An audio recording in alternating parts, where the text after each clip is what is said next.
Hey, welcome back to the table. So, we're getting ready to start session 2, which is the furthest I've ever gotten in this game because you were with me for the last time I did this, and I went to session 1 and I intentionally quit because that was to me a learning session. And we're doing High Rock instead of Black Marsh just because we want to be different. And it is harder. The whole unrest thing is a little crazy, in fact. There's really no way to control it. You're supposed to keep doing side quests to get it to go down, but just every night that thing goes back up, and there's only 2 cards out of 12 that even brings it down. So it's not really meant to be in control. So you're just constantly dealing with the unrest then. So that's just it. It's a place with high unrest. It's an interesting mechanic. I don't want to say it's not very fun, to be honest with you. But it is what it is. Now, I chose to stay in High Rock, ironically, largely because every time I introduce new mechanics, it's an opportunity for me to forget or fail to remember to do them. And right now I'm like, it's not like I'm burned out on High Rock. We just did one session, so let's do another. And so the one we're doing the Outer Watch. And so I just got to go back to the beginning of the quest guide and find the Outer Watch one, which is A25. It's actually a lower complexity than the one we just finished. So I'm cool with that. So if you're playing at home, it's on page 22. But basically, we have to complete 3 clashes as unrest causes increasing hostility. And that is not a joke. So Bodan, the Outer Watch's operations leader, sits across from you at the Cloudy Dregs Inn. We have contacts in the Thieves Guild who have alerted us to the existence of Iodex Ovidius, a mid-level Imperial official within the Mages Guild. They've informed us the recent run-in with Ovidius that suggests he's working with a former Outer Watch member, Deslandra, and her splinter group, the Soldiers of the Void. We have learned that Ovidius has been attempting to install Soldier of the Void agents in various kingdoms of the High Rock, allowing him to activate valuable assets if the need for a coup arises. We need you to find the key officials who are a part of his operation and take them out. And if you can find and deal with Ovidius, all the better, he grimaces. Eliminating rogue government agents is pretty far afield from what we found the Outer Watch to do, but rooting out corruption is right on the money. And what would be more corrupt than a shadow government, he says. Deslandra can't be allowed to gain a foothold here. I'll try to requisition more of the Watch's resources for charitable work in the region. It's the least we can do after the chaos you're about to sow. So I think what's really cool is this could have been the very first mission that we got, and you would just accept that, okay, this Ovidius guy seems to be doing some shenanigans. But what's really cool is we did the Thieves Guild thing, and we ran into Ovidius trying to do shenanigans. This is a wonderful continuation. They did a brilliant job of making this both a first quest and a second quest. I actually do feel like this thematically links. So well done there. So the only thing is we have to set aside Ovidius again as a quest unit. And actually, I'm wondering, where the heck did I just put him? I know I have these white chips that are quest chips. Oh, I never put him away. He's here. So these are the level 1s. Let's get those back in their bag. The level 20s back in theirs. And then we have this Watcher here, which we're not going to use, but they told us to save Ovidius, so we will. And then I have a pile of chips buried over here that I'm going to put away, the Watcher. There's like 9 or 10 chips with Deslandra of different forms, like undead form, other forms. So they really like to use her.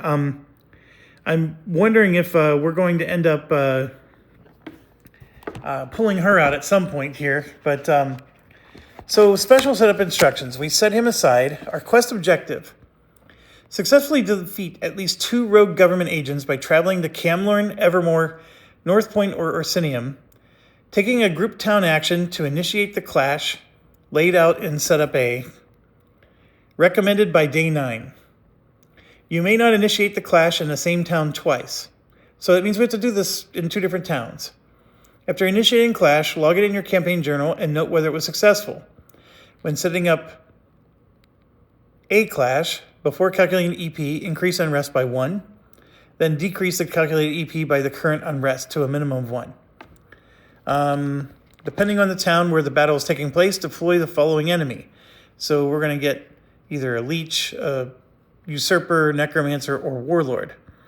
The first 2 times this counter is successful, gain 2 experience points for the day reward. For any additional success, only gain 1. The first 2 times this encounter fails, the quest is not failed, but 3 times it is. Why just say if you fail 3 times, you fail? I don't understand that. So we have to pass twice by day 9. And it looks like we can go to all 4 towns and do this clash all 4 times. We're looking at 2 experience the first 2 times, and then 1 experience the last 2 times. So what I'm trying to get at here is this is a great opportunity to just go suck up a bunch of experience points by day 9. Like, I don't want to do the minimum of 2. Every time we do other things, we're just relying on luck. Like, is there a chance we're going to get experience points? Or no, we got to do some gambling and roll dice. And you see what I mean? Like, the opportunity to get experience points is hit and miss. Whereas here, I got 2, 4, 5, 6 experience points I can get if I do all 4 of these clashes. And it's the same map every time. It's just different people. And our EP gets reduced by the unrest, which is interesting because the unrest is through the roof right now. So I'm cool with that. That sounds like a fun little soiree. So let's bring our map back. And where do we start? Because we do reset back to day 1. We are at 13 experience points, but we're resetting back to day 1.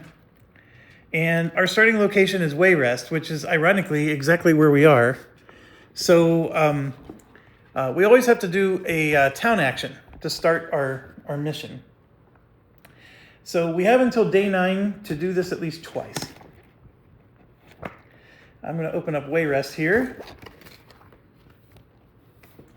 If the unrest level is dangerous or higher, adventurers have 1 fewer action this town encounter. And that is certainly true.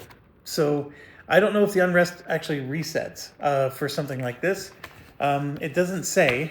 So I think since it doesn't say, we don't do it. And that's part of the...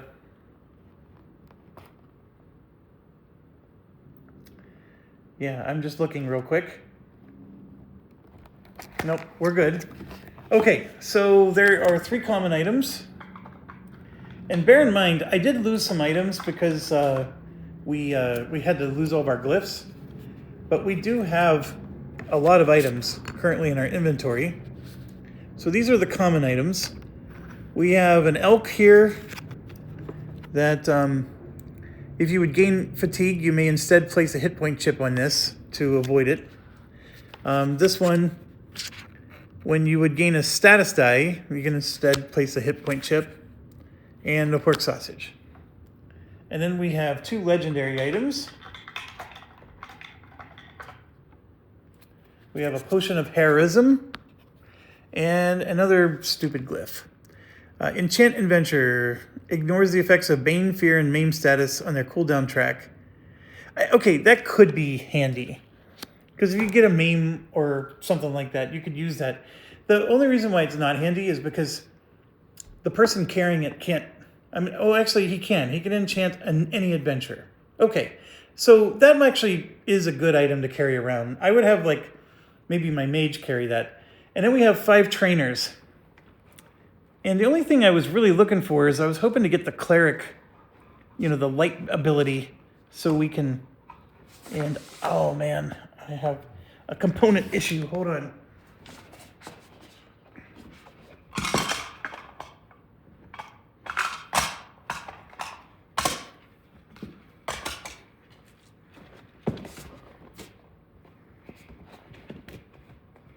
Okay. I am trying to shake this thing up as much as possible. I keep drawing the exact same ones. And we do get 5 of them. 1, 2, 3, 4. And yes, we keep drawing the same ones. 5. They're in there. I swear to you they are. Yep, I see them. I just never draw them. Okay, we already have speech. We don't need this. The light armor mechanic is cool. I'd like to try it sometime, but I don't have anybody who can take it. We already have this. We already have this. The acrobatics, I started to appreciate it a little bit more, but we don't have any room for it because we're taking shadow. So none of those matter. We can set sail, and then there's a guild kiosk and Cloudy Dregs Inn, where we can, but we're fully rested and recovered. We could grab quests at a quest board, which is probably a good idea. The guild kiosk, as you can see, we can discard a food or a hand item to gain 3 tenacity. Not a bad idea, especially when we're getting full on stuff. I want to go one more time. I have to go check. So we're on session 2 here. And I am writing it down on my note card. And that our quest A is on page, so A25 on page 22. The other thing I'm noting is we got to figure out what towns we need to go to. So the first town is Camlorn, and I'm going to use these little tokens here, right? So Camlorn is where? There. Evermore is the next one.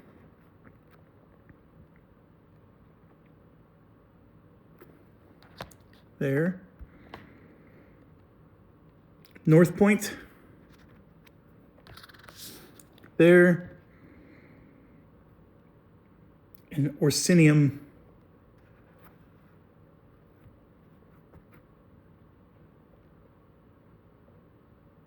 I know it's not in the middle because we've been using the middle for the whole last time. Oh, here it is. Okay, so I put the little flag.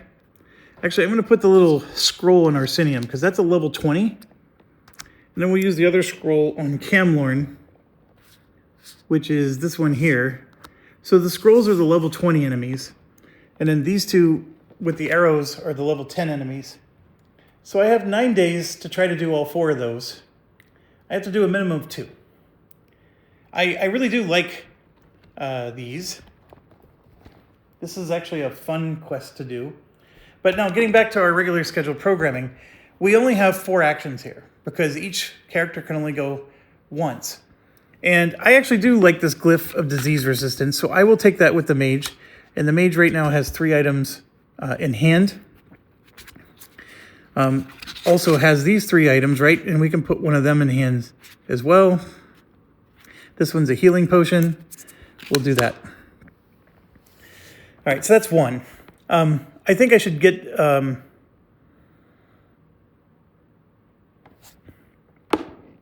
quests.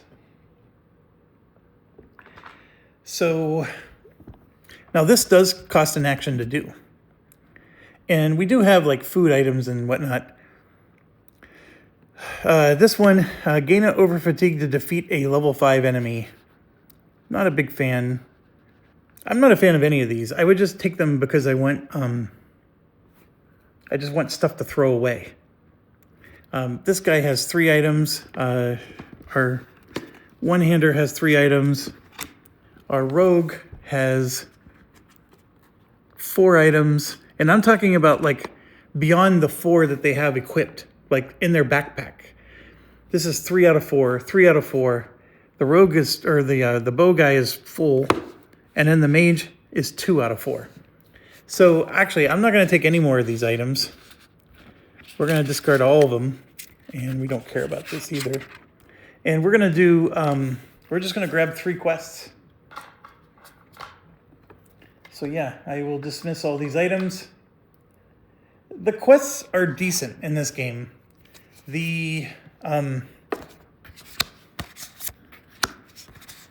So there's the 3. We have to decide them. We have to do them one at a time. We can't look at all of them at once. I think the delve is cool. The concept of the delve. The dungeon's cool. The quests are cool. The items suck. Like, they're just an annoying distraction. But there's so many mechanics that, especially the quests, like you have to discard items to achieve something. So yeah, I need to accumulate these items and carry them around just so I can discard them later so I can get some kind of bonus. It is what it is. I sort of wish the mechanic was different. The game feels cheesier because of it. So like, for example, when you play Imperial Assault, that's a Fantasy Flight game. It's pretty old. It was never meant to be solo. They sort of made an app for it later, but it's not that good. But when the adventurers got an item, or when the Overlord or the Empire got an item, it meant something. Like, it was cool. And I think part of the appeal to dungeon romping is getting treasure. And I don't mind the fact that they got rid of gold in this game, because gold is cheesy as well. Because sometimes you don't have enough, or as you see when I do my playthroughs, I hoard it because I never know when I need it. And so I refuse to spend it, and I'm a miser all the time. And sometimes it causes my game to be harder than necessary, because since I'm not aware of how much the game's demanding from me in gold, I hoard it, and then I don't spend any of it when I should be. But getting back to this, it's like getting an item is supposed to feel rewarding. And I as much as I didn't like my Iridia game, the one thing Iridia did right was you got rewarded with items, and they were good. So anyways, it's like each of these games has like a flaw. And you just want like that one thing from this game and that one thing from that game, and you bring it all together and you could get yourself a perfect game. The Dungeon Universalis, I really despise that game. But the mechanic where the dungeon had points that they can spend against you is very much like the baddie points in this game. It's a very similar concept, and that's why I like this game, and that's what I liked about Dungeon Universalis. And they had a really cool mechanic where, as you adventure into the dungeon, there's like, if you adventure too far away from your party, there's a chance you'll spring a trap, and like you're actually revealing territory as you walk. And if you walk slowly enough and don't get too far away from your party, then all traps get revealed and they never happen. But if you decide to walk far away from your party because you want to get ahead, or maybe there's a time limit, then there's a chance that this trap will spring. And then if the dungeon still has points, they're going to spawn monsters and blah, blah, blah. Really cool system. And I think that would work fantastic for a game like this. Anyways, let's get into our quests. So here's the first two. This one is one, like, if you're a bard class, you can actually grab this one. Complete a number of the following tasks equal to your party size in numerical order. As a Freetown action, adventurers must discard a collective of 4 items. Food count is 2. An adventurer must defeat a level 20 enemy. Complete 1 other side quest. Each adventurer must have at least 1 level 4 skill die trained. Once the final task is completed, complete the quest. Each adventurer may gain 5 tenacity, gain 1 experience. That's not bad. And that, by the way, if you take the bard class, you can actually pull this for free, as you actually spend tenacity to do it. This one, a mud crab becomes a companion. After he defeats an enemy, place the chip here. For each enemy chip underneath the mud crab, its combat stat is increased by 1. If the mud crab has at least 3 enemy chips, gain 1 experience and set this quest aside. You can be discarded in the town. And you get an additional shop action. I actually like the Bard Harder one. We'll do that.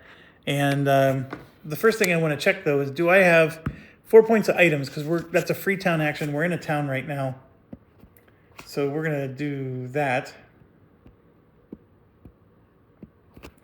Oh, and I realized, look, I have a staff. I'm going to give that to the mage.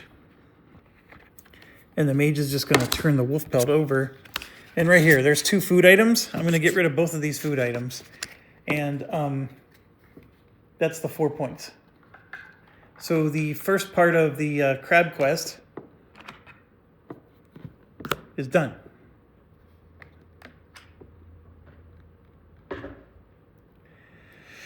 And we'll just slide this over to the side because that's going to be there a while. And the next one I got to do is defeat a level 20, which that won't be hard. We're going to go defeat a level 20 very soon because we'll go after one of those first. Then here we have 3 to 4 players. During your next clash that includes at least one level 20 enemy, defeat a level 20 enemy in round 5 or later. If you defeat all enemies prior to round 5, or if the clash failed, discard this quest. If it's successful, you complete the quest objective and gain 1 experience point. You may discard it while in town. Let each adventurer choose to either gain 2 tenacity or gain a weapon or armor from the shop. That's not a horrible one, but the hard part is waiting until round 5 or later to kill the level 20, because that level 20 is pounding on you every round. Because we're going to be doing a clash, right? This one. Search the item deck until you find 3 weapons with 1 each of those 3 types of battle forms. Place them on this card. At the start of any battle, a single adventurer may choose to place one of these in a ready slot. If they defeat an enemy while overtaxing the chosen weapon, they may place another in a ready spot. If 1 or 2 remain in this card at the end of the battle, discard this quest. Additionally, each adventurer must discard that many items, if possible. If no weapons remain on this card at the end of the battle, complete the quest, gain 1 experience point, and each adventurer may draw... that can be good. I'll get rid of this one.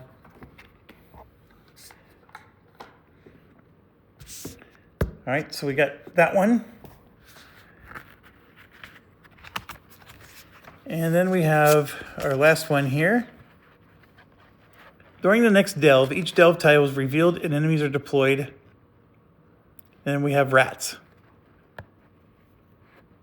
During the next town encounter, after this delve, complete the quest. And if you have 9 or more hit point or 9 or more tokens on it, you gain a legendary item and an experience point. That seems hard. And we're not really doing delves, we're doing clashes. It is not session 1, so we don't discard the card. An unused adventure chip. This unit is the fan, and it is a companion controlled by the adventurer. It has a health stat of 7 minus the party, which is 3. The party's 4, but the number's 3. It does not take turns in battle. However, during move actions, the adventurer may choose to split their movement between himself and the fan. If the fan is ever defeated, discard this quest. If the adventurer defeats 3 enemies in a single battle while adjacent to the fan, complete the quest. After the battle ends, if the fan survives the battle, he exhausts you with words of adoration. Each adventurer gains 3 light fatigue. The fan is discarded, and you gain the keyword adornment. If the fan is defeated after completing the quest, you learn a lot from his untimely death. Gain 1 experience.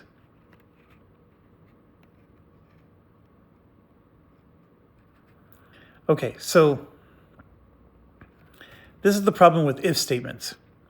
Do I gain 1 experience only if he dies? Or do I gain 1 experience no matter what, because it's its own sentence? You see what I mean? Each adventurer gains 3 light fatigue. This is if the fan, right? He exhausts you with words of adoration, period. Each adventurer gains 3 light fatigue. The fan is discarded, and you gain keyword adornment. So, based on context, that sentence goes with that if statement. If the fan is defeated, after completing the quest, you learn a lot from his untimely death. Gain 1 experience during the reward phase. So, you're gaining that experience because you learn a lot from his death? See, this is horrible. I don't know what the keyword adornment does, but apparently it's worth it to go through all this trouble. But there's no experience to be had unless he dies. But I guess we gain an experience point if he does die, so there's no harm in taking it. So that's what I'll do. There we go. Those are our 3 quests. So we have to go until level 5 to kill the 20. And 1 hero has to kill 3 of them with the fan next to him. this is crazy, but we'll do it.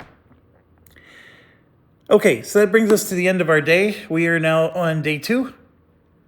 And we draw a blue card. And there's nothing on the bottom, so nothing happens with the unrest. Next, we go to, like I said, day 2. Well, at the end of the day, we do our rest and all that stuff, but there's nothing to take care of. I'm going to go straight for, so we go 1, 2, 3, 4. I hope you can see through the top of the camera there. We did 1, 2, 3, 4. We're going straight to Evermore, and we're going to initiate this quest, which is a level 10. It is not a level 20, although we might still get a level 20. And here's why. So, hold on. We're on Evermore. Okay, so here's what it says. We get this out. We lay that on the map, and then our entrance tile.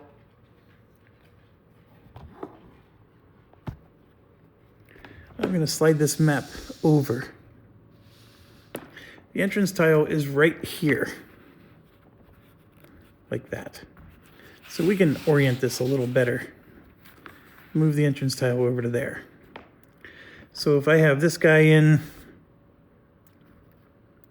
1, 2,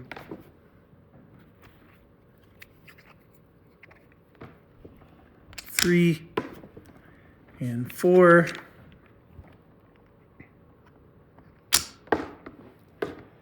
And then they want us to have a fan with 3 health.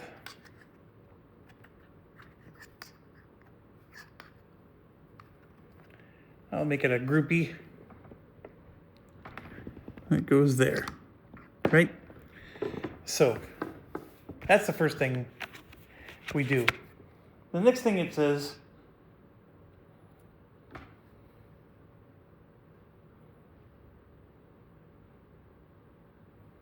and of course we would have to log if we're successful. So I'm just gonna put F1, F2, F3, F4. Those are the fights. F stands for fights. Before calculating EP, increase unrest by 1. So the unrest is now 9. Then it says deduct the EP by that amount. And then there's a certain enemy that has to be deployed. So we have 13 experience, and there's 4 of us. So that's 40 plus 12, that's 52 baddie points, right? Then we're supposed to deduct 9, so that would be 43. So we have to do 43 baddie points, and they're saying that because this is, which town is this again? This is Evermore. We're going to have a level 10 Breton Usurper guaranteed. So when you're doing the 43 battle points, there's a level 10 Breton Usurper that's required in here. And of course, that's going to be fun to find because we have to go through the whole bag here.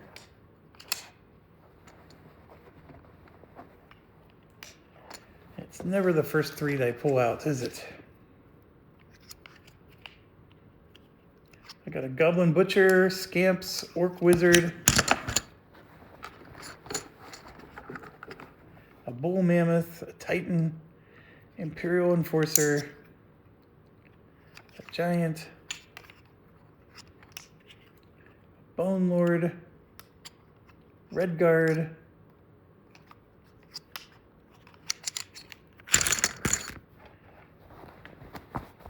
all right, I went through the whole bag. And I missed him. Here he is, Breton Usurper. So that's 10. So we said we need 43 points, right? Because it was originally 52. We had to subtract 9, so it became 43. And we're required to use that one, which is 10, which puts us down to 33. So I'm assuming that I'm going to calculate my baddie points from that point forward. So, because normally you would do 2 level 20s and then 3 level 1s to do 43. But since I'm required to do that, that puts me to 33. So I am going to grab a level 20. So see, we still have a level 20 in this battle. And then, so that puts us to 30. And then I'm going to have to grab a level 10 to get us to 40. And then I'm going to have to grab 3 level 1s. So 1, 2, 3, like so. And sorry with the camera being off there. Okay, so with this setup, it's telling us to have that there and this there. And there's a legendary there. So we have items scattered around. And then the Breton Usurper has 3 health, but you know it's going to have more because it has that Colossal keyword. Colossal says the unit deploys with additional hit point equal to the total number of combat skill dice, which we calculated before it was 2, 3, 4, 5, 6, 7. 1, 2, 3, 4, 5, 6. So 7 more health for the Usurper. And then it has Stalwart, which just means, oh, she only takes 1 damage a turn. That is crazy. And she goes in spot A, which is right here. Okay, there's nothing special about her other than she's just required to be in this battle.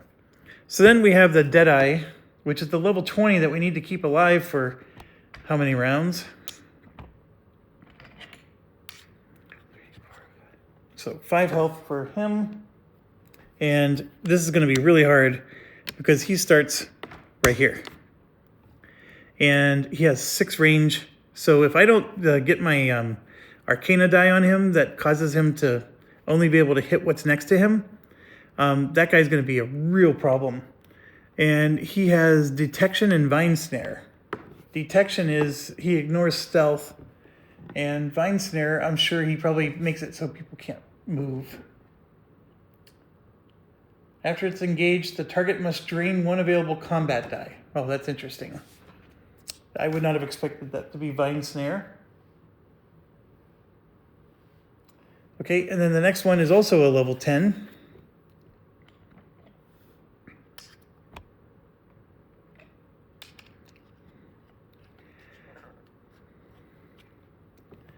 That's going to go here.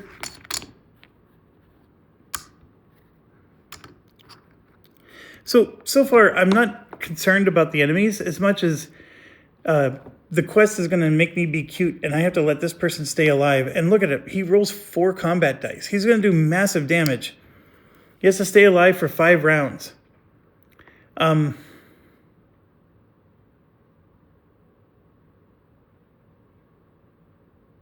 If I defeat all enemies prior to round 5, I have to discard this quest. So I have to do it now.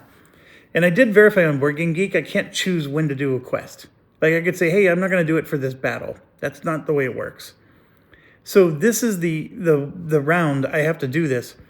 So I absolutely must use my Arcana die that blinds him or whatever it does to him. So he has no range other than 1, and he can only move 1 space. That is the only way I'm going to be able to control him. And yes, he's still going to roll 4 dice and do massive damage, but you just got to avoid him and don't let him get next to you. And that's possible. You can do that. With where he's starting, it's a little tough because he's near everything, but you can make sure you avoid him in some capacity and let it go to 5 rounds. And these other ones, are going to take a while to kill anyways. So, and yeah, this guy has dodge and then riposte, which means he's going to do 1 damage back. That's always what that means. Let me look it up. Each turn, the first time it's dealt damage by an adjacent unit, it will deal that amount of damage back, as long as it was not defeated. Always a good clarification. And then we have 3 level 1s. This one takes 5 health. And looks like it's some kind of walrus looking thing. He will go here. He has Stalwart, so he only takes 1 damage a round. That's a beast. And then we have 3 health.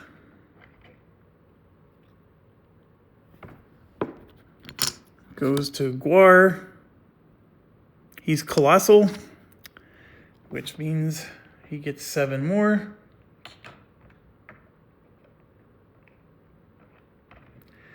Because that's the whole combat dice nonsense. And he goes here. All right, there's a lot of hit points here. This is not going to be a trivial battle. And then we have 3. This guy has retreat and detection. Detection is he ignores stealth.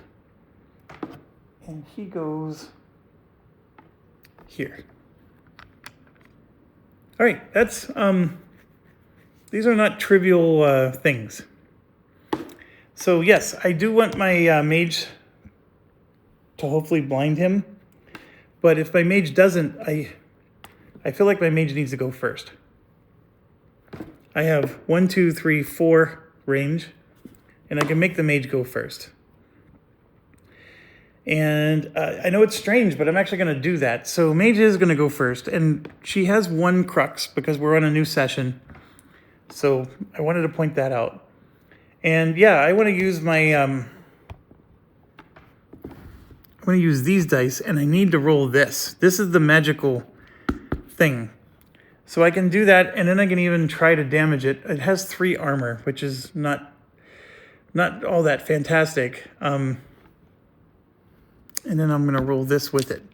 So we're going to roll these 3 dice. And like I said, I have a range of 4. I do see it. It's in range. And I got a tenacity and another tenacity. I rolled horrible. So I'm not going to be able to complete this quest. I thought I used to have a, oh, nope. I do have this. I can roll status die and apply the rolled result to any units in sight. I'm going to try it because I need to blind this thing. So it's maim. Now maim might work because that means his damage dice get cut in half, rounded down. So I will maim him. He's going to roll 4 dice, but he's just got to have to cut his damage in half. I will get these back because these are the first 2 dice in her pool. And then, oh, I got to look this up. It's a little universe exploding thing. But horrible, horrible first roll. Deal 2 true damage to your target and 1 true damage to each adjacent to your target. All units that take damage from this skill then gain a blind status die, and then you gain a blind status die yourself. So that worked. So not only did we maim him, but we blinded him as well. And then we get blind on our piece.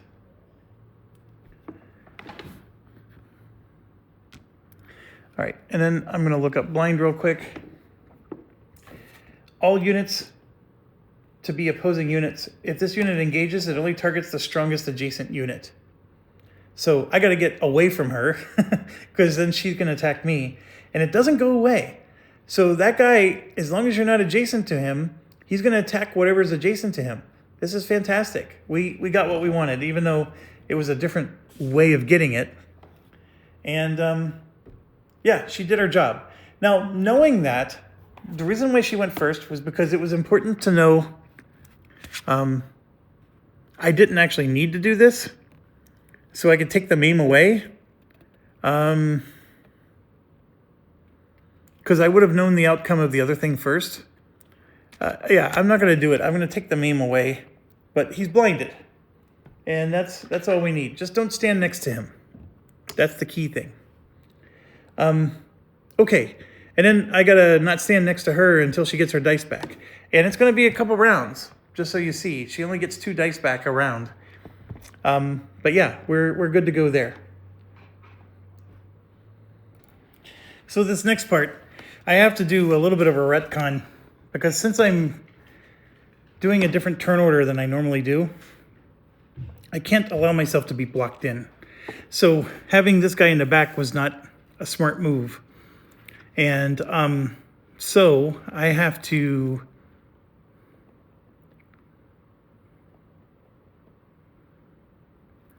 I'm just going to swap. I'm going to put this one back because he's going last, and then put this one up here. And then, yeah, I'll leave it like that. Okay, so that's just a small little adjustment I needed to make. And so, yeah, it's now the archer's turn. I have 3 stamina. I can move 3 spaces. I'm going to move 1, 2 to here. And then I'm going to have my little fan move with me. Nope, I can't. So I'm going to move 1 space. And then my fan is going to move 1 space. Yeah, this is tricky. I got to make sure I do this right. So I'm going to put this guy. So I'm going to move him 1 space and the fan 1 space. And then this guy will start here. There. You have to think this through before you commit. And of course I didn't. So I'm going to move 1 space. Now with a range of 3, I can shoot this guy, and even that guy in the back. Any of them are fair game. So this is the one. This one has armor, and it also harms you if you're adjacent to him, and it has a range of 6. So I'm going after the big range guys because they're the most annoying. So that particular, it's called a Dreog. I don't know what it is, but I also want to be able to kill them because I have my little fan with me here, and I need to make him happy. So, so I moved up. I can do 3 dice, and I will do my 2 regular dice first, and then this one. So let's get these 3 going. And oh my gosh. So, oh, also, when I started, his special ability as an archer kicks in. And his special ability is at the start of your turn, if you are in bow form, deal 2 damage to a targetable enemy. So when he was here, a targetable enemy was 3 spaces away, so we're going to do 2 damage, which turns into 1 because he has an armor. But I will take advantage of that because I need it. And then here you can see I gained 2 tenacity, and everything reset to 0. This guy was not at 0, so I'm resetting everybody else to 0. Okay, so now he has 2. And with 2, he can heal. If he ever gets to 3, he can do true damage. And then this one here, sorry about that. It's no matter what time of the day I choose to play this game, I always get phone calls. I gotta play this at 2 a.m. That's the only chance I have. Okay, so I can't spend any tenacity on anything. This does ignore 1 armor, and he has 1 armor. So it does destroy 1. And I still want to do 3 more hit points worth of damage. So we're going to go again. So I have to take a light fatigue to do this. And he's coming in. And we're going to roll this die, which does damage based on how many of these are in the queue. And they're both in. And then we're going to add these 2. So we're going to try to...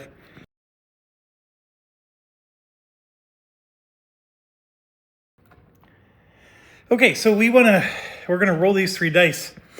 And I want to finish that guy off. He still has 1 armor. I am going to have to overcome that because none of these are going to reduce armor. But if I roll well enough, I should do the job. And let's see. 2 damage is good. That's going to overcome the armor at least. And that's what I'm looking for, that right there. So that is the symbol for... Let me get the book open here. So it's the top one. Deal 2 damage to your target for each snipe die in your cooldown track prior to the engage. So these are both in the cooldown track. So there's 2 of them. So that's 4 damage against this guy, right? That's 4, 5, 6 damage. He has 1 shield. So that means I do 5 damage net. And that's more than enough to murder, death, kill this guy. So with that kill, I'm going to use a white chip. We now have 1 kill for the fan. I have to defeat 3 enemies in the battle with my archer. So this is where it's getting a little crazy because I need my archer to do the kills. And right now all of his dice are tied up, but we'll have to take it one turn at a time here. Okay, so that's it for the archer. Now it's my 2-hander, and here's where it gets a little crazy. Well, I could use my stealth. In fact, I'm going to do it now. I'm going to use my ability to put 2 stealth out, and I'm going to put it on myself, the archer, and on my 2-hander. and the reason I'm doing this is the only person who can see the stealth is this guy with detection. And then the other one with detection is the one that's blind. So as long as I'm not next to the blind guy, I don't have to worry about that. So what I'm going to do is I'm not going to attack. I'm just going to move to here and stay stealthy. Okay. And then I'm going to go to my 1-hander, and all I'm doing is I'm going to move forward 1 space and stop. So I'm going a little more silently here. And that's intentional because of where he's positioned. I don't want to be in any of these spaces. And if I move forward 3 spaces, I can of course attack him, but I need to go to round 5. And then I just need these guys to move towards me. And this is the only one that's a threat right now. And I'm just going to have to deal with that separately. So now we get to his turn. The level 20 goes first. He's blind. He's going to attack who's next to him. Now this one's stalwart. So I am going to roll 4 dice because that's what it requires me to do. But it's only going to do 1 damage to him. And you can see there's a boatload of damage here. But it only does 1 damage to him because he's stalwart. And but the cool thing though is that that's his turn. So then we go to the level 10, and you have this guy. He's a range 1. He can't see him because he's stealthy, and can't see him either. But what he does see are these 3 down here, and so he's going to move 1, 2 towards them. And that's all the better he can do. And he's going to stop next to this guy again. Then we get to, okay, we did the level 20, we did the level 10, and now we have the level 5 next. Now this guy does see him, and he can move forward 1 space and shoot 1, 2, 3 at him. And so it's going to take 2 of these. There's not much I can do to mitigate this. So I think I'm just going to take some damage here. And here you can see he took 2 damage. This is where I'm just glad I have a lot of health.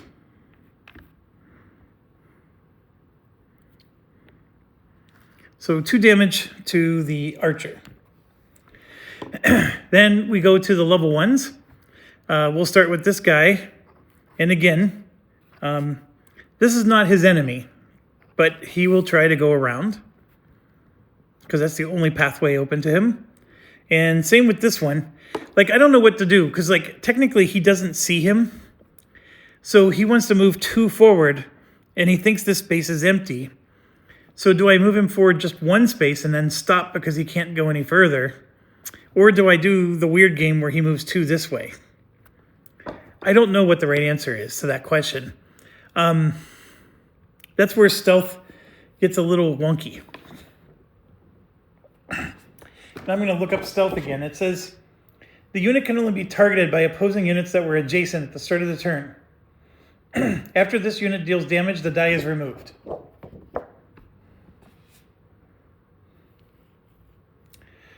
So, he can't be targeted. and he's going to move to try to target somebody. So I'm going to make the executive decision he has to move this way.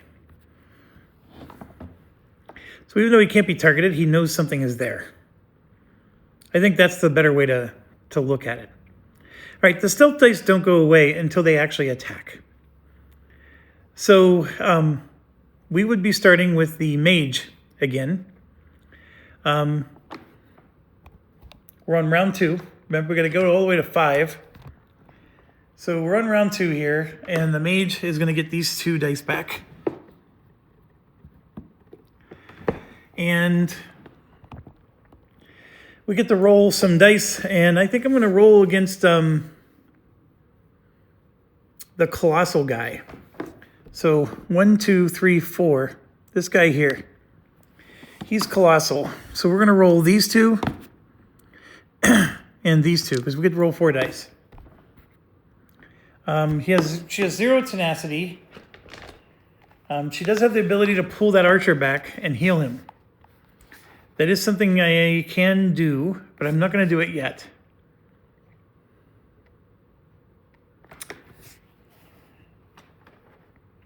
So we're going to roll the 4 dice against the colossal person.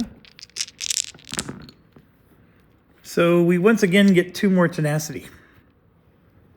This is insane. I mean, she is up to 4 now. She can...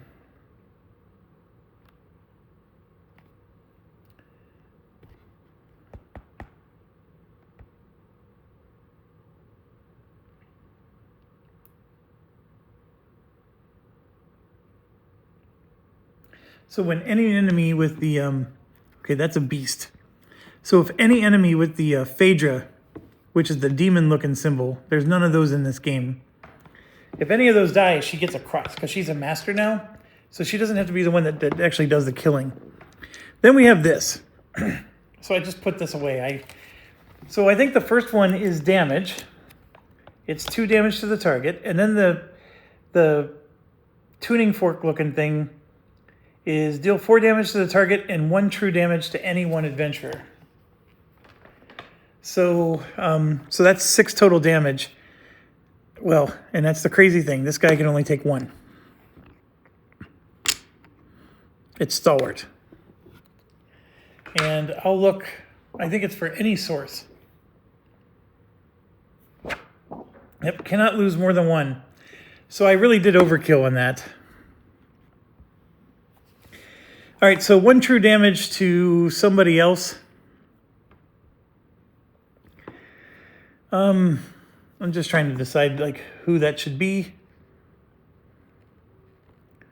I'll give it to the sword and shield guy. All right, and then I think her turn's over. So she's just basically gonna just hang in the back. She's doing her pot shots. Every time she tries to do her arcana stuff, she's just gaining tenacity and not much else. So then we got the archer again. And remember, I want to kill things, but this guy and this guy can only take 1 per, is it turn? Or phase? In a single turn. So it's the archer's turn. He gets to do 2 damage to somebody that's within view, just as part of his skill. This one's in range. It has 0 armor, and so he's going to do 2 damage to that one. Or should I go after the stalwart guys? It's a tough call, to be honest. Because I need him to kill things. We'll go after the colossal. All right, and then 3 dice come back, and we're going to roll all 3 dice against that colossal. But before we do that, I'm going to roll 2 dice for the stealth. And then I'll roll 1 of these with it. So I'm targeting the Colossal, the Gar. But I'm going to roll these for the stealth first, along with it. So the reason I did this is one of these heals you. And now I need to figure out what those dice mean.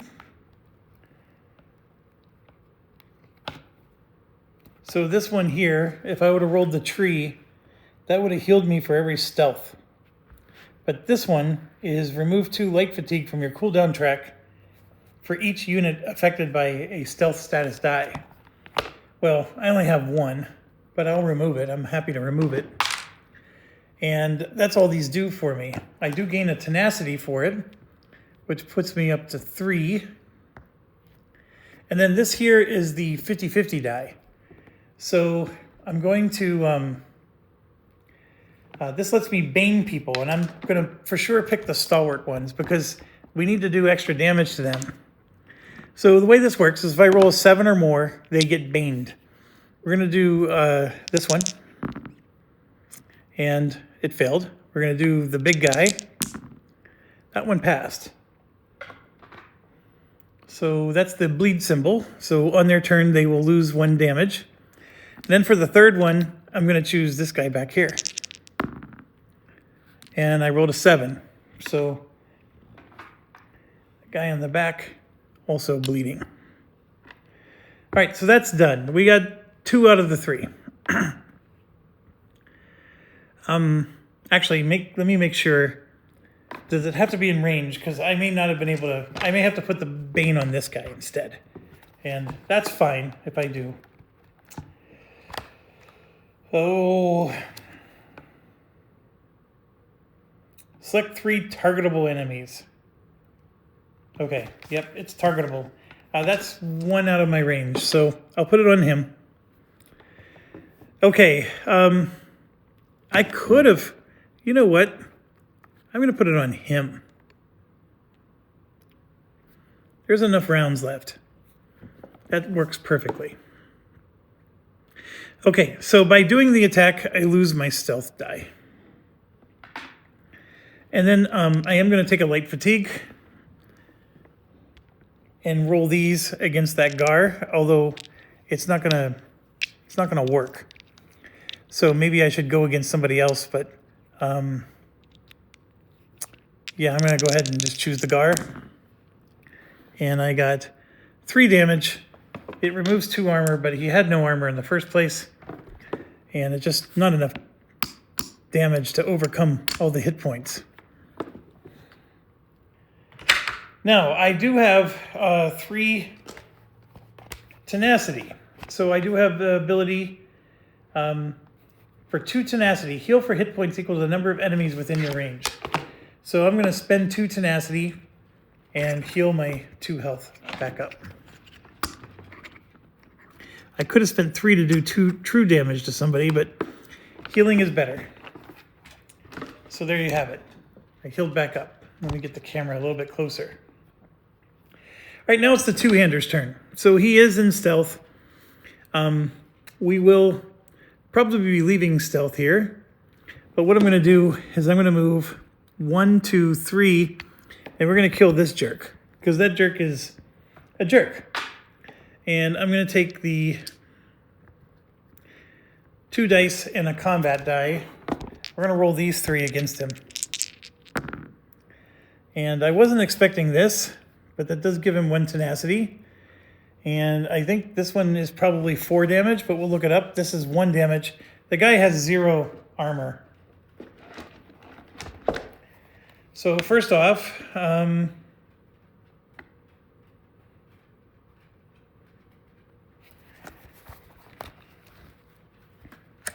so that symbol with the burning sword is the bottom one there. Deal 3 damage to your target and then gain 2 light fatigue or 1 over fatigue. I will take the 2 light. So this is 3 damage and the 2 light fatigue goes in. This is a tenacity and that's another 1 damage for 4. And this guy only had 3 health, so he's gone. Now, you could be argued that I should have used my archer to kill him because I need my archer to kill 3 guys, but That one was just an annoying guy doing damage to us, whereas the other ones are not. So I'm going to go ahead and end my turn with that. Then we have the sword and shield guy, and we have a similar issue going on. But I will go ahead and move forward 1, 2, like so, and we're going to attack this guy. Bear in mind, I don't need to... What I'm going to do is I'm going to use my speech dice on him. And if I succeed, I convert him to us. He's just a level 1. So I'm going to roll both of these. And that one would have converted to level 5. And that one would... Oh my gosh, I had 9 points there. I only need one of the dice, so we're going to put him on to show that he's now one of ours. And then the other one, I'm just going to put back in my discharge, because you only have to drain the die that you used. Okay, so that brings us to the end. I'm pretty happy with that. So this guy is now a companion. So I'm going to move him back 1 space as a companion and then use him to attack him. He rolls just 1 die. And we rolled a 1.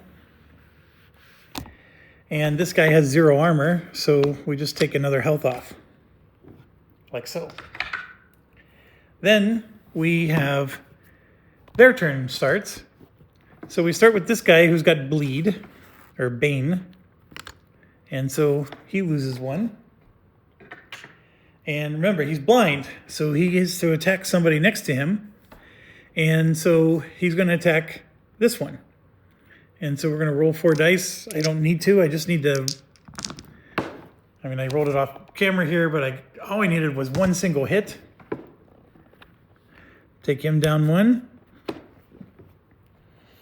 Okay, his turn's over. This one goes next. He bleeds 1. He is a problem, because even though he's bleeding, he can still attack people. So he's going to move forward 1 space and attack the archer with 2 dice. And that's 3 damage. Oof. So we do take 3 damage.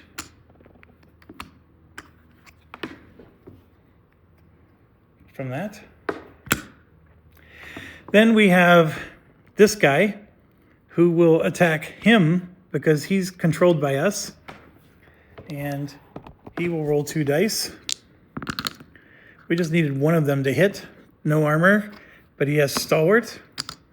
So he loses 1. This die is drained. Round is over. Now we're on to round 3. Mage goes first. Mage loses the... see that blind? I mistakenly attacked somebody with the blind when I couldn't. The blind would have dictated that he would attack the citizen. That she would have attacked the citizen. I can't retcon that. I don't remember anything from her turn. I think she attacked the stalwart guy and did 1 damage to him. And her other dice completely missed, and she gained some tenacity. But yeah, I got to pay better attention in the future, because I also would have made sure my citizen moved. The citizen definitely had hit points and could have gone like to there, for example. So I will do that. The blind is gone, though, because she was able to remove it. And she does have 2 dice she can roll, but they could still blind her or whatever.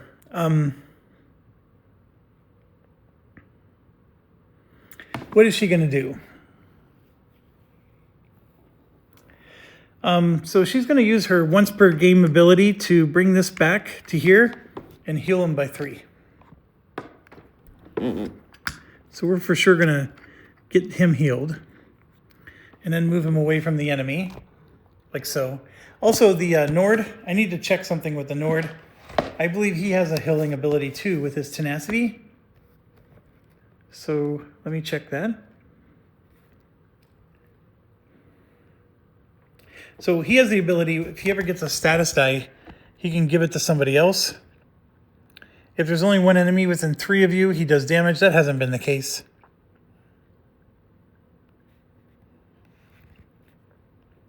At the start of any unit's turn, choose any enemy in play. For the rest of the turn, each engage targeting this enemy deals 1 additional damage. After you defeat an enemy, heal for 4. That's his thing. That costs him 3 tenacity to do. I don't know if he's going to pull that off, but... Alright, so the mage did that. Do I want to attack with the mage? Well, I got 2 weird dice. I have these special dice.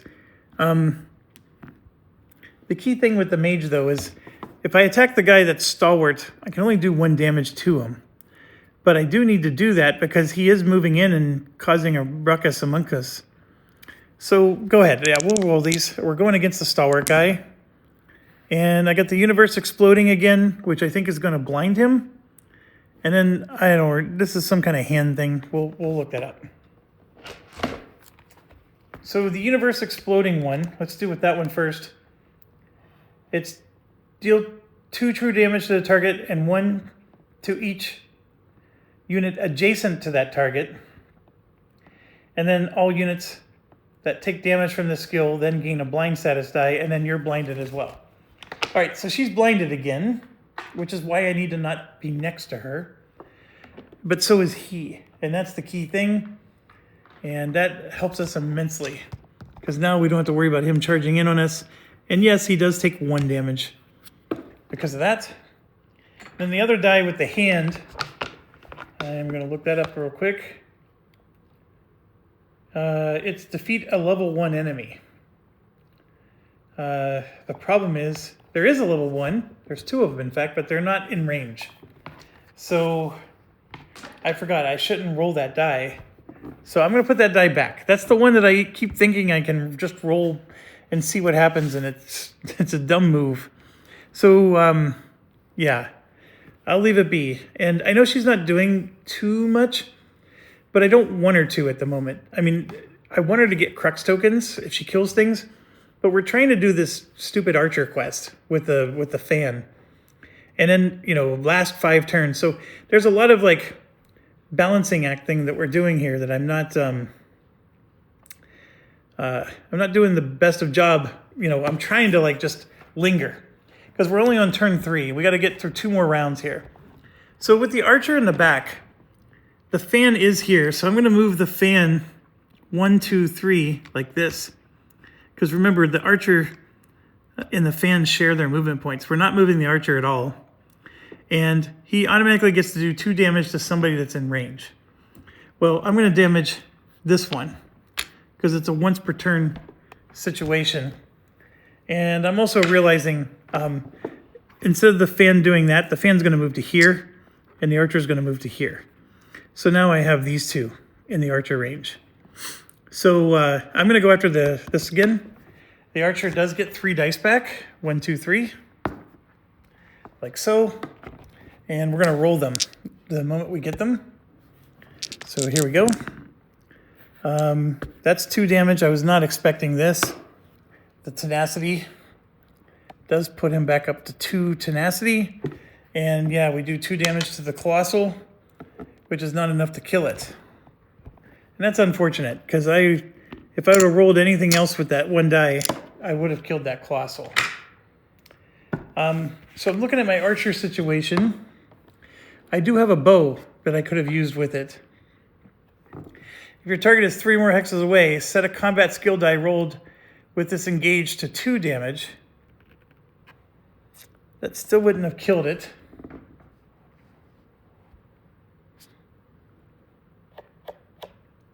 Gain 1 tenacity when you engage a target 2 hexes away. That's the one I would have done. So now I'm up to 3 tenacity. Now, why would I have done that? Because the 3 tenacity matters. And let me show you. So right here, lethal arrow costs 3. Roll 2 enemy combat dice against a targetable enemy, and it's true damage. Because remember, I need to kill 3 units with this guy. So I just need to get... Oh my gosh. I only did 1 damage.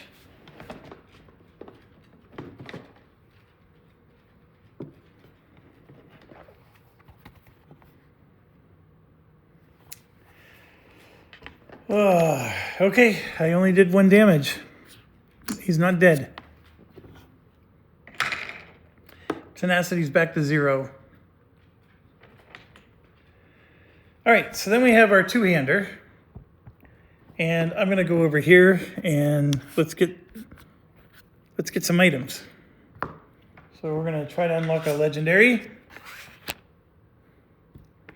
I gotta roll a 5 first. Oh, before he goes, this would have come back and these two would have gone away.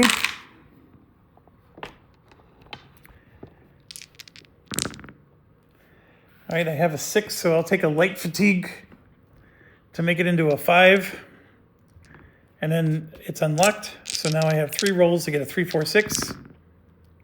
There's the 4.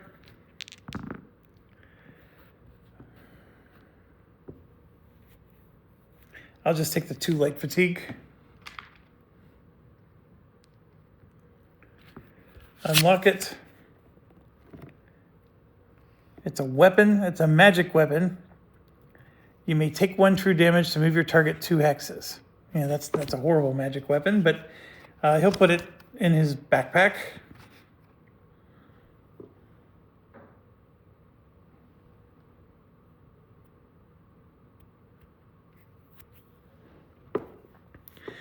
Okay, so that was just a move 1 space. I could move 2 more. So we'll go over to here. And yeah, I'm lingering, as you may have figured out by now. So now we get to the Nord. He gets his speech die back. So we're gonna go over here and we're gonna roll speech against him. And then he's gonna roll these 2, which are shield dice. So we're gonna roll all 3. And so this will count as 1 damage, but then he shields himself. Because this thing's stalwart, so we need to remove the hit points anyways. This gives him a tenacity. Oh, he's already at 5, never mind. And then this, we got him under our spell again. And now we're at the end of the round. So this guy is going to attack this one, which is going to do nothing. Well, actually, I can move him. How do I want to do this?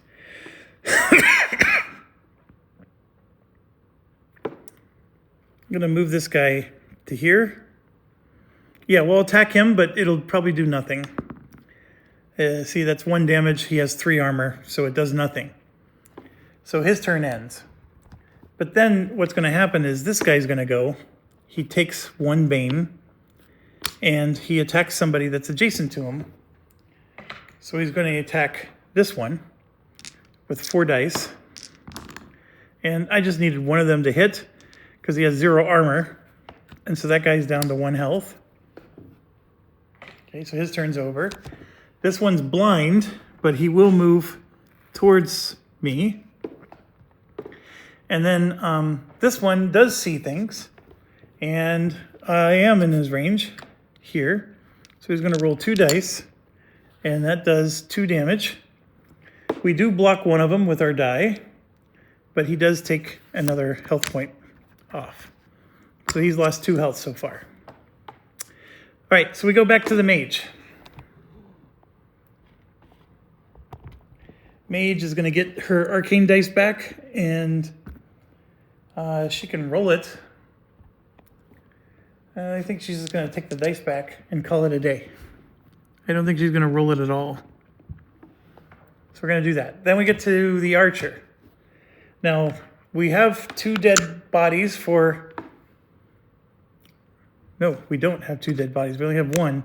Archer is going to move 1, 2, use his bow that can attack adjacent, and we're going to attack this one, the stalwart one.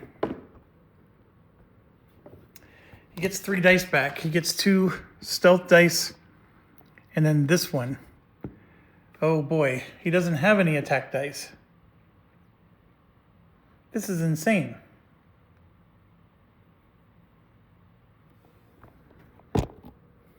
He has no ability to attack. At the start of his turn, he gets to do 2 damage to somebody in range. Both of these are in range, so he's going to do 2 damage to this one. All right, so in doing so, that gives him his 2nd kill for his fan. His only fans, He now has 2 kills. So that's this one. And see, we have 2 stealth dice, and then we have this Bane die thing. So the archer has no ability to do any actual damage. Because the stealth dice, I mean, he does have this cloak thing that gives him a stealth status. And he can possibly heal himself. But yeah, there's none of those that do, like all the dice that do damage are still in his queue. Because he's not, his cooldown is only pulling back 3 dice at a time. So the archer has to wait once again. Then we go to our 2-hander, who is going to take a step forward. 1, 2, 3, 4, 5. He should have 7 health, our 2-hander. He's missing 2 health.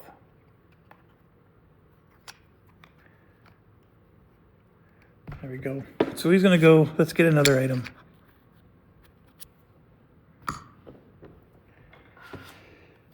This one, oh, he gets some dice back. 1, 2, and 3. Roll 3 dice. We need a 6, 1, 6. We got the 1.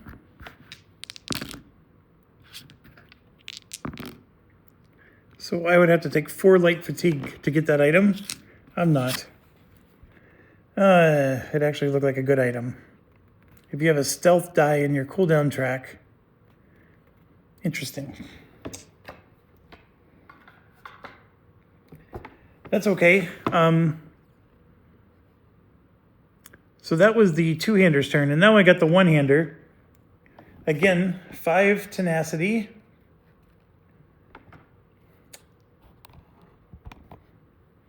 I have this Gar that is a problem child because he does run up and attack us and do things. I'm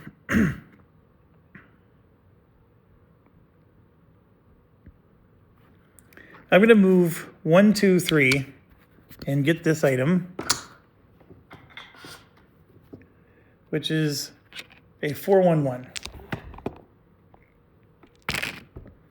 There's a 4 and a 1 and a 1.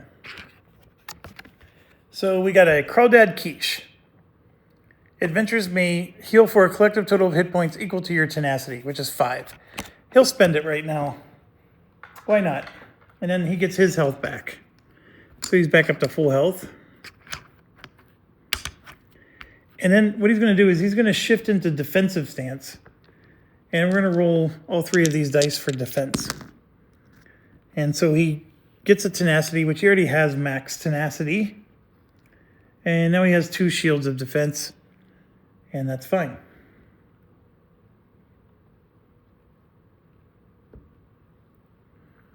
Okay, end of round. We start with the, by the way, this is round 4. We start with the guy in the middle, takes a damage, and he's blind, so he's going to attack the guy with the most hit points, which is him. So I'm just rolling off to the side. All I needed was one of them to hit, because this guy has 0 armor. Does 1 damage to him. Turn over. This one has Bane, takes a damage. And it's going to roll 2 dice against him. That is 4 damage. He has 3 shields. It does 1 damage to him. Pretty wild. But this guy will die on round 5, which is exactly the round we need him to die. This one can see. And he's going to go up and attack. And you can see that's 2 damage. But we have 2 shields, so we block up both. Okay, now we're on round 5. Now we can finally murder, death, kill these guys. So I'm going to start with the mage. Mage situation, gets 2 dice back, is blinded, so she can't attack anybody. So she's just waiting. And I actually almost made the same mistake last time. I was talking about how she could attack somebody. No, she can't. She's blinded. So we have to wait anyways. Next up is the archer. The archer needs to kill 1 more for his fan, and he can shoot and hurt somebody for 2 damage. Well, first of all, the archer gets this gone and these 2 dice back. So you can do 2 damage to anybody in range, and the archer will do exactly that. So that guy is dead. We now have 3 chips for our fan, so we need to keep our fan alive. Archer is not moving, but the fan will. 1, 2, 3 to get out of the way. And then the archer can actually roll and try to damage somebody else. We could try to kill this guy because now's the time that we can. They're both blinded and they're just going to attack each other. So what I'm going to do, though, is I am going to roll 1 die. I'm going to attack the guy, the stalwart guy, because it just has a lot of hit points. So we pierced a shield, which didn't matter. And we did 1 damage to him. And I think that's all we need to do. So now I'm just going to collect dice. So my 2-hander can collect dice. My 1-hander can get back 2 dice here and here. And then we're done. And why am I doing this? Well, because this guy is going to take a Bane and die. I actually should have... I needed to attack him. So let me back up a little bit. Because I know this guy's going to die, which satisfies this marathon session. So this one's satisfied, that one's satisfied, and this one also has a 2nd chip. Because we did number 1 and number 2. Now we need to do 3, which is complete 1 other side quest, right? So that's going to be, that's 3. And then the 4th one is each adventurer must have a level 4 skill die, which I don't have yet. So backtracking, this guy could have moved up. We need to do damage. So I'm going to roll.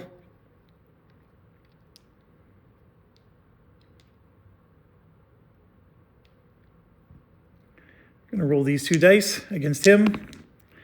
I just needed 1 of them to hit. It does massive damage to him, but he only takes 1. And I actually gain 4 light fatigue from that because it's the arrow, it's the sword that's pointing down, which it actually does like massive damage, like 4, and then you gain light fatigue, which was way overkill. And then for this guy, 1, 2, 3, and he would have rolled. He would have rolled 3 dice like that, gained a tenacity. He's still at 5 already. So anyways, he would have killed him, is the point I'm trying to make. And then the other guy would have killed himself, like you just saw. So I needed to be a little smarter about, because I don't want it to go to round 6. Round 6, we take damage. And so yes, all of our dice cues are just to show the wizard, the rogue, 2-hander, 1-hander. The battle's over, so this is going to go away.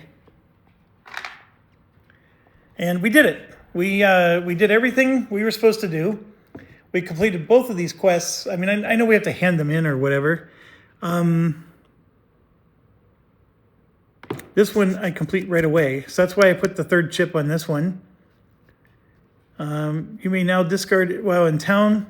Okay, we're going to go to town for this one. This one,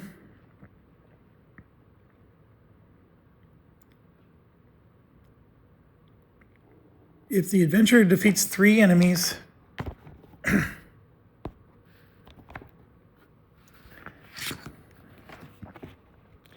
in a single battle while adjacent to the fan, complete this quest after the battle ends.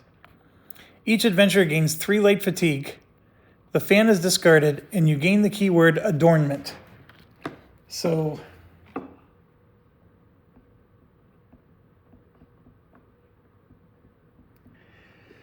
we don't get any experience for that one, but we gain 3 light fatigue each, which is crazy, but that's what it says. I'm hoping the adornment's worth it.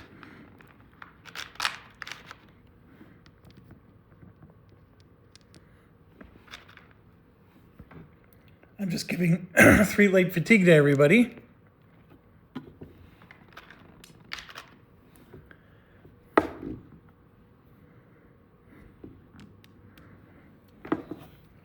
All right, so that's done. And that's why we put the third chip on the other quest here. Because step 1 was to discard food items, which we did. Or 4 items, but food counted as 2.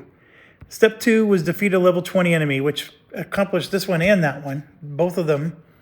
Then step 3 was complete another quest. That's this one, completed. And then step 4 is we need a level 4 skill die for everybody. So the key thing is everybody got 2 experience points right now for this particular mission. So I'm giving everybody 2 experience points at the moment. And I can get level 4 dice with this situation. But there's also the knight has, which is the Nord. After completing a side quest with your party, heal to full hit points and clear your cooldown track. So his cooldown track gets completely cleared, and all these dice come back for him because we completed a side quest at the end. Also, completing a side quest reduces the resistance by 1. So this one is completely done. All right, so I'm going to call that one a wrap. We do have to, there's some end of day stuff we have to do still, but I'm checking. So that symbol means the resistance goes up by 2. So it's right back up to the top. Okay, this one I have to go back to town to hand in. And so I'm going to wait, but this one is satisfied. This one I need to do stuff. So let's do our end of day activities. So this guy here, and because our ranger is at master level, we get to remove 2 dice instead of 1. Because it's just whatever the adept lets us do, we get to do an extra die. So I could remove the light fatigue, but I'm actually going to remove both of these. So we're going to do 2 dice instead of 1. So he's a little more prepared. And you can see here, that is a level 3 die. To get the level 4 die, I need 3 experience points. I currently have 2. So I can't do that. However, I am going to spend my 2, which means it might be a while before I complete that bard quest. But that's okay, because I need another range. If I ever want to become master, I mean, do I really need it now? I guess I could hold on to my experience. But I really do need to get this extra range in. So actually, I'm going to hold on to my 2 experience points. We'll wait. And we'll leave it at 2. We need to get cooldown up. There's so many priorities, right? Now we get to the mage. We can do 2 dice. Same deal. 2 experience points. I need 3 to get my level 4 die. So I guess I'll wait. Although I am starting to really like the Arcana track. So I would like to get another die for that. But again, I can wait until I get my level 4. But now we go to these 2. These 2 actually have 3 experience points. So we're going to get these 2 dice back for him. Then you can see he's got a big gravy train here. He has 3 experience points, so he can take a level 4 die. And so there's a lot of priorities with him. We needed to get this up. We needed his cooldown. He's currently at a 3 cooldown. But I will do it. Let's go for the level 4 die, since that's our quest now. And then when we look at his, there should only be 1 level 4 die. So we have this thing here. Let me make sure that's the only one.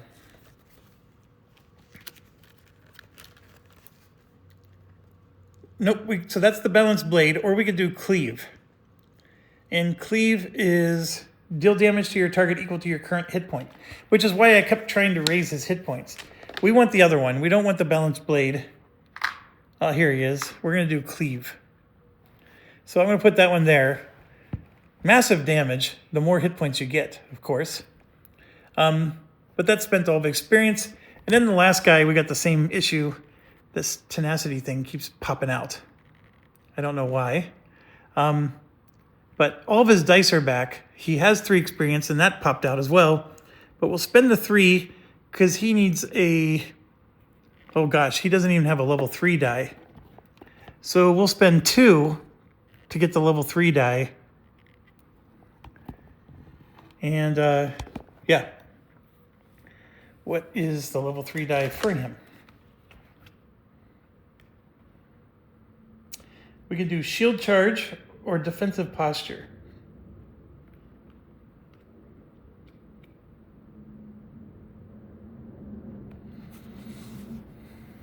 We'll do the shield charge, which is this. And that only costs 2 experience points. So he needs to level up one more time. And his cooldown is only 2. He's a mess. We need to get... And then actually these 2 dice became available, so they would have refreshed as well when the quest succeeded. Yeah, so he spent a lot of experience points gaining health and speech. All right, so only one person has their level 4 die. Everybody else is in a position that when we get 2 more experience points, we'll get it. And then what we can do is we can visit a town, which will give us at least 1 more experience point. And no, it says you get 1 experience point right now. Then set this quest aside. You may now discard it in town to let each adventurer choose 2 tenacity or gain a weapon from the shop.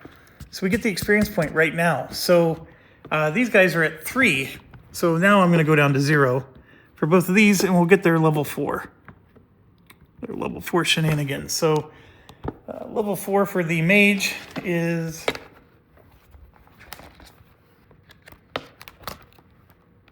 only one choice. It's called Ancient Knowledge. It does damage and then heals. It's a drain die, so it's a one-shot thing, but it's pretty powerful. It does 1 damage for every Magicka type dice that she has that's available. So it can't be in the queue.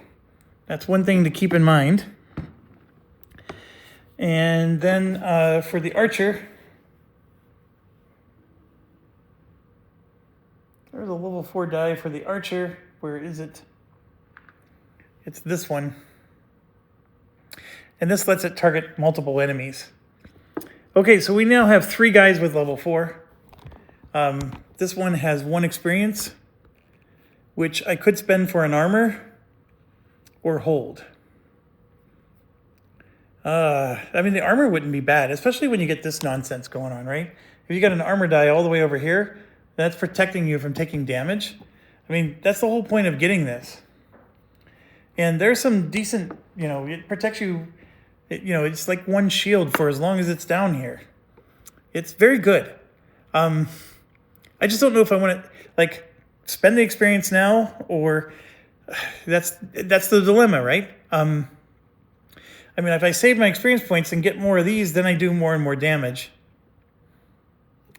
So just to show you, there's this armor here, and then there's this one. These are both level 1 dice. And the one on the right protects you from adjacent, like melee damage. The one on the left protects you from range damage. So it is specific to which one, right? So if somebody is shooting at you, the one on the left is the only one that's going to protect you. And yeah, if you roll a 2, like in this case, there was a 2, that's going to protect you from 2 damage. And it's a real simple die. It's not bad at all. It's just one of the things he can roll. He has to switch to defensive stance to do it, though. He can't roll it while he's in offensive stance. You know what? I'm going to take I'll take the adjacent one, because he's got to go in adjacent to kill people, and they might punch back, right? So we'll take the adjacent one, and that'll spend his last experience. And then this guy had 1, but remember, now we got 2. But he needs 3 to get his level 4 dice, so we're still 1 short. So I'm just going to hold on to the experience points. And we'll have to do another mission somewhere. So this one, we can hand in at a town. Technically, we've taken the experience points from it. I really don't like it when it does things in phases like that. because now I'm going to read it and it's like, did I remember to take the experience point for this or not? Like, it's not like there's a check mark I can check on here to show, hey, I did this, but not that. So, yeah, so we're one person away from being able to satisfy the final one. And then we would complete this quest. Once the final task is completed, each adventure may gain 5 tenacity, gain 1 experience during the day's reward phase. So you get 5 tenacity and an experience point. That's pretty awesome to be able to do. So if I go to another town, which there is one really close, see? Just one turn away. We go there, we fight that one, which is going to have another... That one's going to have a level 10, not a level 20. Actually, no, this one had a level 10. That one might be the level 20. Either way, we go there, and I almost forgot, we gained 2 experience. And there we go. We ended our second day. So we're going to have to start day 3 in the next video. I know, there's a lot going on with this game, but I think we're doing okay. I don't have the healing that I wanted, but beyond that, I think we're doing good. The fact that a level 20 was still in this battle, even though he was a level 10 guy, helped us. And this next town, like there's 4 of them, as you can see up there. But we do this next town, we'll get 2 more experience for that. Then we got 2 more towns. We're only going to get 1 experience for each of the next 2 towns. But 1 experience is still better than nothing. And we visit a town along the way to resupply some items, hand in this quest, maybe gain some more side quests, because every time we complete a side quest, things happen. This will give us another experience. So by the end of tomorrow, I'm going to gain 2 more experience points from that town right there, which will be enough to push him to 4. He spends 3 of them to do this, and this will give us another experience point. So then now he's going to be up to 5. He'll spend 3 on this, and he can spend 2 on something else. And then everybody else is going to get 3 experience points. So that's what I'm looking for to accomplish tomorrow. But that'll be in the next video, and thanks for watching. Stay awesome.